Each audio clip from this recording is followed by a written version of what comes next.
Copa আমেরিকার আয়োজন, referring আর নিরাপত্তা নিয়ে সমালোচনার বন্যা বইয়ে দিয়েছেন দুই কোচ মার্সেলো বিয়েলসা এবং জেসি মার্শ। আয়োজক কনমেবলের ভূমিকা নিয়ে প্রশ্ন তুলেছেন তারা। মাঠের বাইরে বর্ণবাদ আর বৈষম্যমূলক আচরণের শিকার হবার দাবি করেছেন কানাডার কোচ।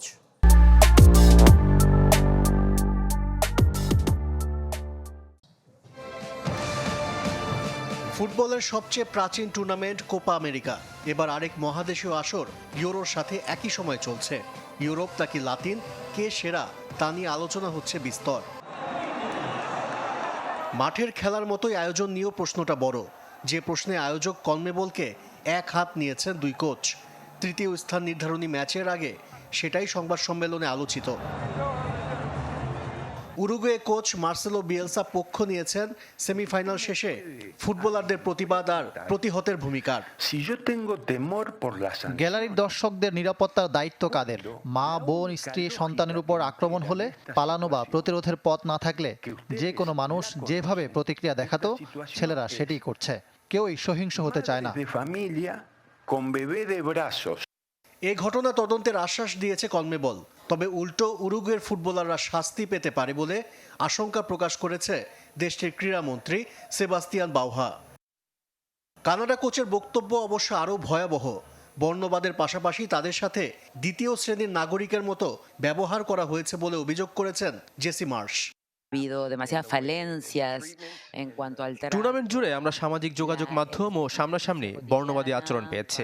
আমাদের সাথে দ্বিতীয় শ্রেণীর নাগরিকের মতো ব্যবহার করা হয়েছে। প্রতিপক্ষ কোচের কাছেও ভালো আচরণ পাইনি। রেফারিদের বিমাতা সুলভের আচরণের অভিযোগও করেন কানাডা কোচ। আপনি যদি কার্ডের সংখ্যার দিকে তাকান তাহলেই বুঝতে পারবেন। যুক্তরাষ্ট্র উরুগুয়ে ম্যাচে আমার দেখা সবচেয়ে বেশি যুক্তরাষ্ট্র বিরোধী রেফারিং ছিল। অনেক কিছু আমাদের বিপক্ষে যাবে, এটা জেনেই আমরা খেলতে নামবো। যুক্তরাষ্ট্রের মাঠের মান আর কনমেবলের ব্যবস্থাপনা নিয়েও প্রশ্ন তুলেছেন মার্সেলো বিয়েলসা।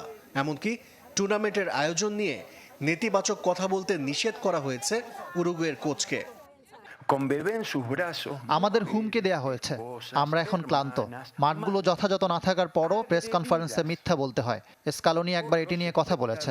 তারা তাকে সতর্ক করেছে, ফুটবলাররাও কথা বলতে পারবে না। অনুশীলনের ব্যবস্থাও করুন।